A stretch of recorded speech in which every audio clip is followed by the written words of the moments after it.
Good evening and welcome back to Survival Sealab. I'm Modpacks.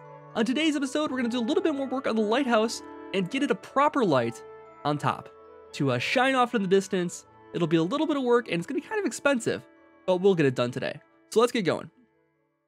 Alright, so as I mentioned, we're going to do a little bit of work on this lighthouse today. As you can see, I've taken out the previous light we had in there. I just have a glowstone in there just to keep it lit up so we don't have mobs spawning. I did a little bit of work on the interior, as you can probably see already from the outside, and if you watched the Q&A announcement video, you saw a little bit of what I did. But, first of all, oh god, we're underwater, we're under the dock. I made a little dock here. Oh god, come on.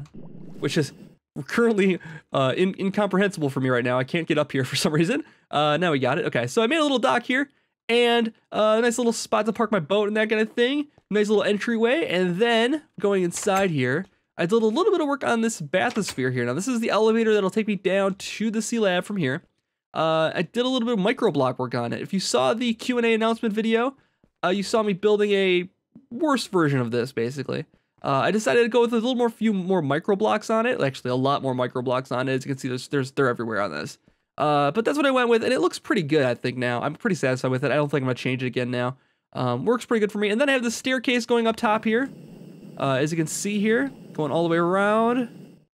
Kind of cool. And then we come into this bedroom here. I don't know, I use iron block covers for the floors here, so we have very thin floors, but they're made of iron, so I don't use up too much iron. But I don't know if I like the texture or not, but it'll work for now. And we have a nice trophy case going on in here. I got all of the trophies I collected throughout the times here. We're missing a skeleton trophy. We're still missing like an enderman trophy. Maybe a zombie pigman trophy. We have plenty more room for more trophies here. And if we go up further, one more floor here. Where's the elevator? There it is. We go up one more floor here. There is an even bigger trophy room. This is where I've been keeping all the heads. Strangely enough, I don't have any skeleton heads yet, so that's kind of disappointing. But aside from that, it's pretty good. And then I have a writing desk. I have a music library over here. And then go up one more floor, and we at the pinnacle of the Sealab, basically. This is I want it to be like a landing area, basically, because I come flying in so often. It'd be kind of nice that I don't have to like go through the doors or anything. I just land, park, and I can drop right down to the Sealab from here, using a series of elevators here. And then finally, we're going up to the top here, and this is what we're going to be working on today. Last time you saw me make a lighthouse out of vibrant glass. The lighthouse light was vibrant glass and glowstone through the middle. I didn't quite like how that looked. We're going to go with something super bright and a little bit laggy and kind of expensive, but it'll be worth it, I think, in the end, hopefully.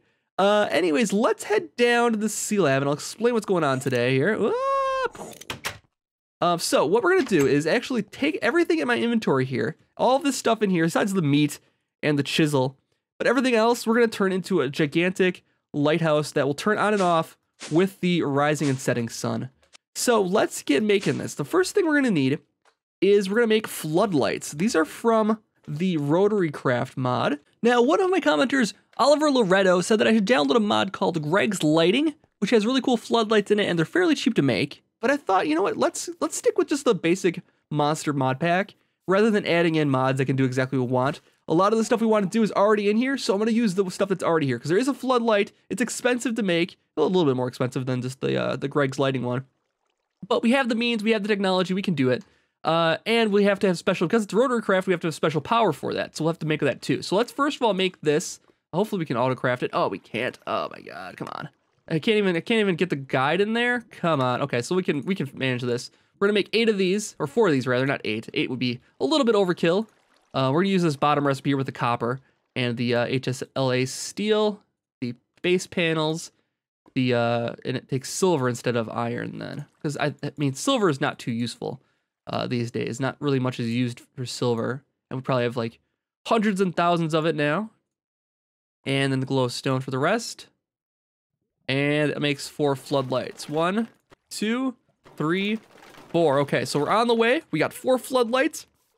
Next, we're gonna need a way to power these, and there's probably a way I can split power between them, but the problem is, with Rotarycraft, everything takes up so much room that it's tough to manage in a tight space like we have in the top of the tower there. So we decided to go with magnetostatic engines. We've seen these before in previous builds. Let's do these then. And I have to do it manually because, of course, the NEI is not auto-populating for me for Rotarycraft stuff and specific workbenches. We need silver, is that? Silver ingots. Okay, so silver and lead are the two I use there. And then for each one of these, I need to use a redstone energy cell. So that's what I mean, it's about being pretty expensive to do it this way. But ultimately, it'll be worth it because it'll be nice and compact and it'll work out quite nicely. You know, because we're doing Rotarycraft, we also need to get one of these bad boys. I didn't think about that. We need to get a sound dampener, sound muffler. So we'll go make one of those quick, just so we don't have to put up with all the Rotarycraft noises it makes. That's one of the most aggravating things about it, I think, probably. But other than that, it's pretty cool. It's a pretty cool mod. I don't have a note block. That's what we need. Note block. Okay. Make this. Okay. So then we got the sound dampener. We've got our magnetostatic engines. These stack now. Awesome. We've got our 4 floodlights. Next, we need to make a daylight sensor. Now, this daylight sensor is a vanilla thing. I don't remember which update added it, but we're gonna add it right now. We got the crafting stations, right? Okay, so we'll go here and we'll go make one daylight sensor, and this will tell you if it's day or night. And if it's daytime, it'll send a redstone signal. If it's night, it won't. That's basically the only thing it does.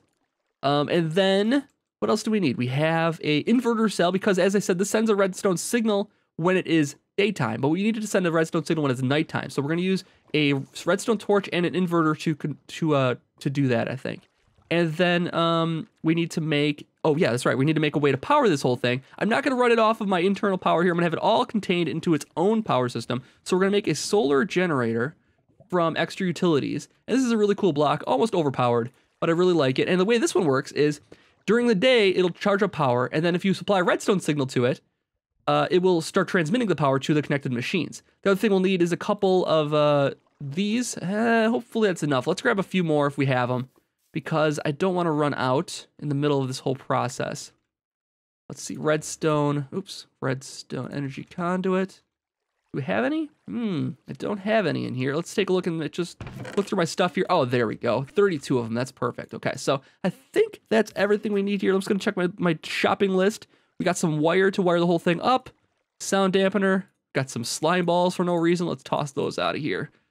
Did I toss those still? No, just toss them like that. That's fine. Get them on the floor. All right, so we got everything we need, I think, crafted. Let's head up to the roof, and we'll start building our contraption here. All right, so this is the spot we're going to put it in. You can see I have a hollowed out area here where we're going to put all of our contraptions for this little process here. And basically what we want this to do is turn off the lights when it's daytime and then turn the lights back on when it's night. That's the goal here. So what we're going to do is put down this daylight light sensor, this day sensor rather, and it's going to turn on when it's daylight. It'll turn on, and it'll start sending a signal when it's daytime. So it should be sending a signal right now.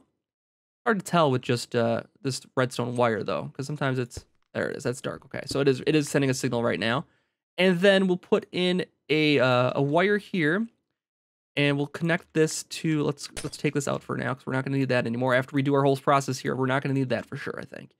Then we'll put this in here, and we'll connect our solar generator to that then. So the solar generator will accumulate power during the day, and then once we apply a redstone signal, it'll shut off. So then we will next need to transpose the signal. So right now, when it receives a signal, this will turn off. And then basically we want to turn back on. So that's why we're using an inverter cell, because we want the signal to actually be off when the light sensor is off. So right now it's on, and now this is set to off. It's perfect. That's exactly what we want to happen. And then when this turns off, it should switch this to be on then. So let's put down some wires here. And then once the night hits, we'll test this out for sure, but it should work. Right now it's just going to accumulate all the power it can. And then after that, it'll start transmitting it once it receives a redstone signal. So just test it here. The way this is going to work, we'll use a redstone torch here just to show. So now you can see that the redstone signal's gone, and this is going to start sending power in about 4 seconds here. And then when this is on, it'll shut off, and then it'll go back to charging. So that's the plan here anyways. I don't know if it'll work that well with the daylight sensor. We'll have to see. If it doesn't, we'll just set up a switch to it and have to turn it on manually, and that's fine. It'll be fine. So now we have that done. We can head down to the lower level. We need to also get this wire down somehow. Do we bring it through? Which way should we bring it through here? I think if we bring it like this, it'll work even. Let's take a look here quick. I just need to get the wire down here somehow, and I don't want to have to make too many holes on the outside of it. And that should work. Let's make sure. Let's get our good old redstone torch out of here. And that is receiving a signal. Nope, it's not. It doesn't work when it's done like that. Okay, so we need to get this done like that. Does it receive it now? Okay, cool. That does work. All right, so that'll work. And then we can get it down to the lower level pretty easily then. All right, so that was what I was concerned about. Getting it to the lower level was the big trick. We got that figured out pretty easily. So next, we need to set up our generators. And what we'll do for that is we'll bring this redstone wire down here, redstone energy conduit down here. And bring it down. Where's about the middle? I guess that's about right, I would say. I think that's pretty good. And then we'll put our magnetostatic engines around like this. So it's getting power from the green, it's sending power to the red. And then we'll set them to be redstone high. Redstone high. Redstone high. All right, so now there should only go on when the redstone signal is positive. And that'll only be happening at night because we have our wires set up here. So next we need to set up our floodlights.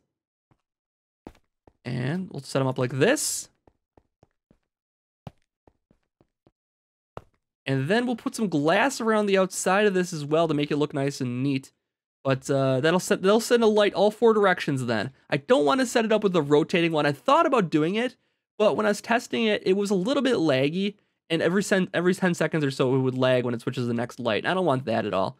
It's just going to lag once when it turns these lights on, and then again when it turns these lights off. And I can deal with that. It lags for about a good second or two.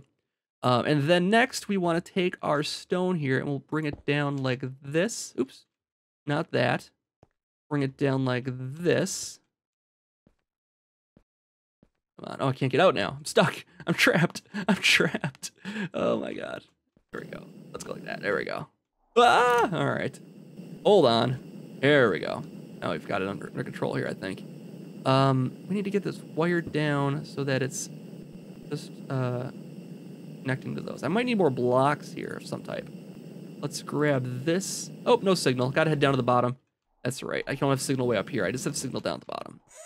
So we'll get our, we'll need some type of block. Doesn't really matter what. Let's just grab the white stone if we can. Do we have any more white stone? Oh, not spelled like that, though. White stone. There we go. All right, let's send this back up then. And all right, so now we'll use the wire here and put this together like this. It needs to be just right above these, I think. Yeah, 1 block above those is all we need it to be. Oh, can't do that though. That's okay. We can actually do it pretty well just like that, I think. And we need to make sure it's like so, okay. And then we'll bring our wire through. And let's see, we have it going down like that. We'll go like this. And we'll just bring it around here like this. And like that. And that should turn all of them on at the same time. When the wire lights up, all of them will light up at the same time here. That's in theory, because this is the block right below it, it should work. And these are all set to redstone control on. And then to 1 rad. Let's just try and make sure they're on 1 rad. Let's just do just one. That's all we need. All right, and then we'll turn it back off again. Because it's not even, you can't really see anything during the day here anyways. The light is on right now, but you could not tell. And now, we'll go 1 more rad per second. And 1 more rad per second. Let's make sure this is set correctly. I just need 2. That's fine. Okay. So set that back to off. Set this to redstone control off. All right, I think we're good here. Okay, so now we just need to wait till night, but to do a little test on it, let's just make sure this all works how I want it to work. So let's take this daylight sensor out for the moment, and that should power everything on. This will shut off and start transmitting power to the things here, and these will start receiving power here shortly.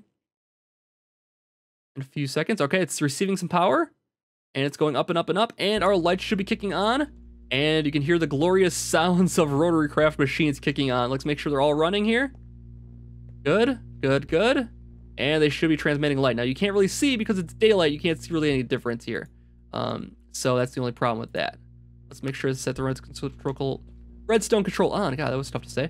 And this will provide enough power for them to run. These lights don't take up a whole lot of power. They only actually need 1,000 kilowatts or 1 kilowatt of power, I think. So, yeah, one kilowatt of power. So That should work pretty well. We just need it to be nighttime now, and it is the morning currently, right? Oh no, it's almost evening. All right, so we can actually see this working here in a minute. Okay, let's put the daylight sensor back then, and everything should shut off then. It's gonna lag out for a second because it's switching over, and there it goes. So everything shut off downstairs here. Let's put one of these blocks down. You can see what I meant about the lag here. It lags for a good second or two. I mean, not a second or two, maybe a second or two. Whenever it kicks these things on and off, it lags a little bit. So that's going to be every single night. It might lag a little bit. I might just leave them on at all times if it's too aggravating. We'll see what happens. Other than that, though, it should be fine. Now we just got to wait out the day for the night to come. So let's just hang out here for a minute, and then I'll come back when the night is falling. As you can see, it's just about sunset here. Our daylight sensor is getting dimmer. It's producing less energy, and actually it's the setup that it's produced by the amount of light it's from the sun it's receiving, so it might not work quite how we want it to work. It's not like an instant kickover to being on, but we'll see what happens here. We might find out that it's transmitting a signal too long that it's not kicking off, but once night falls, it should be dim enough that it should be kicking on here. We'll see what happens. Redstone wire is still a little bit on. I don't have a way of testing that, but it seems like it is. It's a little bit brighter than the top wire, but we'll give it some more time. It's not quite night yet. I just don't want it to wait till like midnight before this thing kicks on, you know what I mean? The moon is rising on the non-horizon because the rendered distance is so small here. I can't see. We could set this up to far probably. Hey, let's set the render distance up to far. There we go. We can see the non-horizon in the distance then. There we go. We can see the water out there.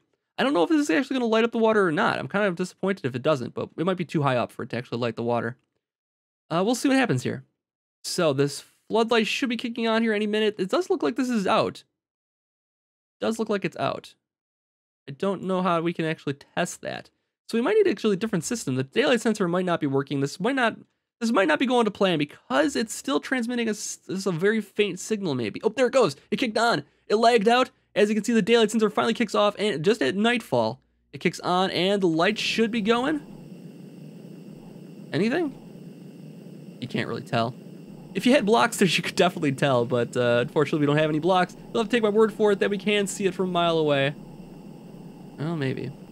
These floodlights produce 64 blocks of light. So as you can see, actually, the way it's loading the world, you can see that it actually is loading them out to a certain point, maybe. And that could be why it takes so much time, because it has to lag 64 blocks in front of it in like less than a second, and it just lags out for all 4 of them. But it should be working now. It's a nice bright lighthouse. It'll kick on at night. We'll get some lights up here. We'll get some glass up here to cover up. And it should be pretty good. So let's head downstairs here and grab some glass for it. Actually, we don't even need to. We can just head over someplace I can get a signal for my good old machine here. We'll grab some glass. We grab clear glass. We'll have clear glass. That should be fine. 60 of it should be okay, I would imagine. Hopefully it's not too much more than that. And we'll put this clear glass down around it, and we'll have a nice lighthouse here that'll kick on during the night and turn back off at the daytime. All right, so the finishing touches are complete. The glass is in. I don't think I missed any spots. It's really hard to tell with clear glass if you missed a spot or not. I did miss a spot right here. And I have panes going on across the front here, so you can't really see them at all. It looks pretty good. It looks better than it did before. There's no glowstone going through the middle. You just see a redstone conduits and all that. It looks kind of nice. I don't know. And as functionally, I don't know if it's going to be great. It might just be better to leave this thing all the time, but the only problem is that this is solar powered, so it's only going to generate power during the daytime, and it doesn't generate power when it's receiving the signal. So we do need a daylight sensor to daylight sensor to get this going here to make it work right. Anyways, I think that's going to do it for this episode. Thank you so much for watching. If you enjoyed the series, please let me know, and I'll see you back next time for more. Have a good night.